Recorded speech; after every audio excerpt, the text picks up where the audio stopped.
नमस्कार प्रिय दर्शकों, हमारे चैनल स्टोरी टाइम्स में हिंदू धर्म जगत के 18 महत्वपूर्ण पुराण, 4 वेद, सनातन धर्म और पुरानी कथाओं में स्वागत है। आज का शीर्षक है शकुनी की चाल।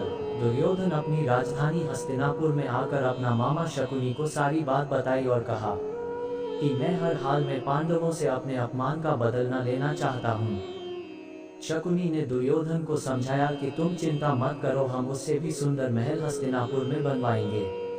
फिर पांडव के महल भी तो हमारे ही होने वाले हैं। ऐसे लोगों को शकुनी के जाल में फंसकर ही तो पता चलता है। मामा जी, यह आप क्या कह रहे हैं? हाँ बेटा, अब देखना जो इन पांडवों को कैसे फंसा सकता हूँ। अपने मामा के जाल से बस तू होशियार हो जा। मेरी होशियारी से क्या होगा मामा जी? तुम यह बात तो अच्छी तरह जानते हो कि युधिष्ठिर को जुआ का बहुत शौक है। हाँ मामा जी, खेलने तो फिर सोच क्या रहे हो? मारो दाव चाल तुम्हारी, दिमाग हमारा। यदि युधिष्ठिर को कंगाल करके महल से न निकालो तो शकुनी मेरा नाम नहीं।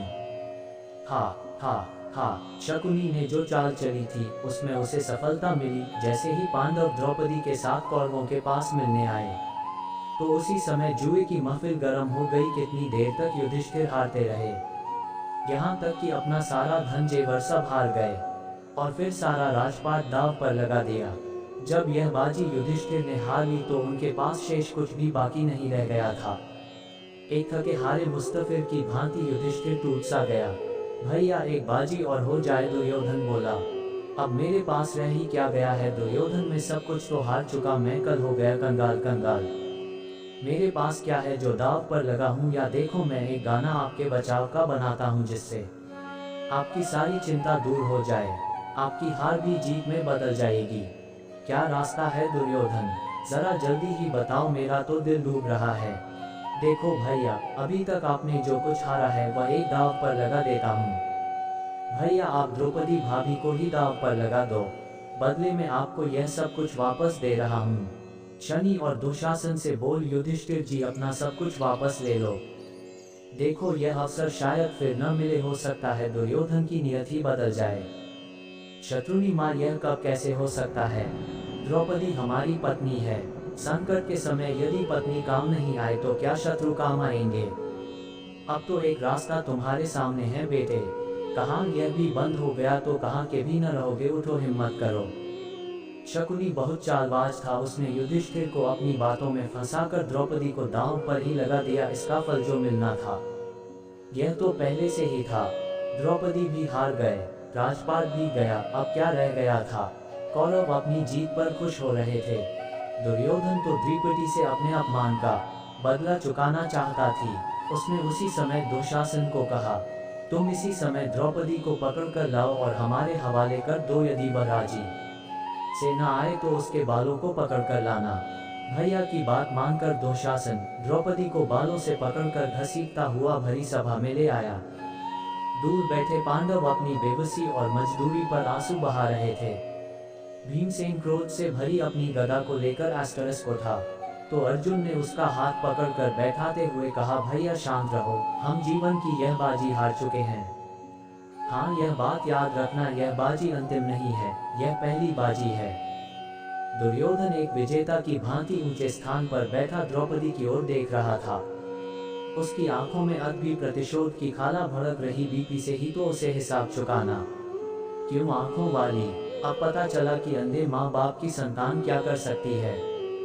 दुर्योधन, पाप का भी अंत होता है, हर रात की सुबह होती है। तुमने जो पाप किया है उसकी सजा तुम्हें एक दिन अवश्य मिलेगी। पाप किया ही नहीं तो सजा कौन देगा?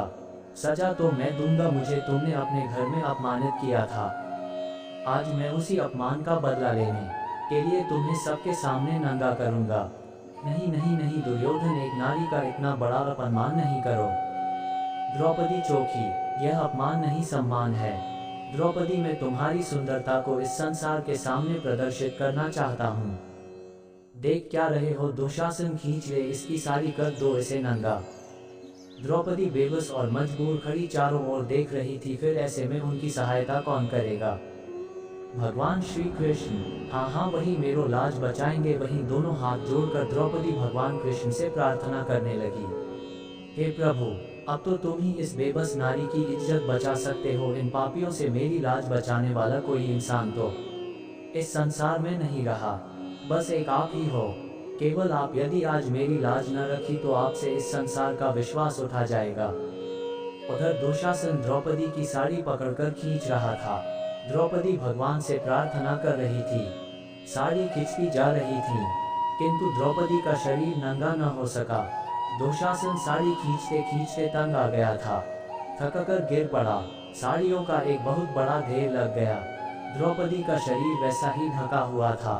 ऐसे अवसर पर भीष्म जी ने दुर्योधन से कहा, बेटे, हर अत्याचार की एक सीमा होती है। तुम तो अत्याचार की सारी सीमाएं पार कर गए हो। अपने भाइयों को, पत्नी, माँ जैसी भाभी को सभा में नंगा करने की बात सोचने वाला कितना पतित हो सकता है। यह तो आने वाला इतिहास बताएगा, जब लोगों के सिर शर्म से झुक जाएंगे। भीष्म जी की बात सुनकर धृतराष्ट्र ने भी अपने दुर्योधन से कहा कि तुम अपने ही कुल को कलंकित कर रहे हो। ये सभी तुम्हारे भाई हैं। जुए में तुमने सब कुछ जीत लिए, यही बहुत है, अब तुम इन्हें जाने दो। ठीक है पिताजी, यदि आप लोग यही चाहते हैं तो मैं इन्हें एक शर्त घर जाने दे सकता हूँ। वो शर्त कौन सी है? यही कि पांडव यदि अपना राज्य मुझसे वापस लेना चाहते हैं तो इन्हें 12 वर्ष का वनवास और इसके पश्चात 1 साल का अज्ञातवास दंड के रूप में लेना होगा, ताकि यह फिर से जुआ न खेले। हाँ, यदि अज्ञातवास के 1 साल में इनका भेद खुल गया तो इन्हें फिर से 12 वर्ष का वनवास लेना होगा। इसके पश्चात मैं इन्हें इनका राज्य वापस कर दूंगा। ठीक है दुर्योधन, हमें यह शर्त मंजूर है। दोस्तों, कहानी अच्छी लगी तो सब्सक्राइब कर दें और नेक्स्ट वीडियो के लिए बेल आइकन को दबा दें। धन्यवाद।